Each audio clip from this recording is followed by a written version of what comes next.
আজ আমি অনুরোধ করছি আমার অযোধ্যার ভাই বোনদের কাছে, আপনাদের দেশ এবং দুনিয়ার অগুন্তি অতিথিদের জন্য তৈরি হতে হবে।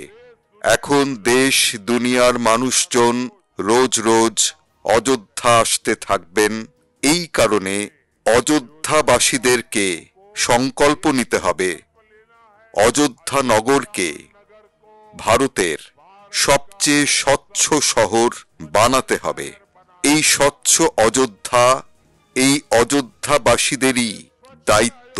সারা দেশের মানুষের কাছে আমার প্রার্থনা, পবিত্র রাম মন্দিরের নির্মাণের জন্য 1 সপ্তাহ আগে 14ই জানুয়ারি মকর সংক্রান্তির দিন সারা দেশ জুড়ে ছোট বড় সব তীর্থস্থানে স্বচ্ছতার বিশাল বড় অভিযান চালানো উচিত। প্রত্যেকটি মন্দির সারা ভারত জুড়ে অবস্থিত, আমাদের সেটা পরিষ্কার করার অভিযান মকর সংক্রান্তি 14ই জানুয়ারি থেকে 22শে জানুয়ারি পর্যন্ত আমাদের চালাতে হবে।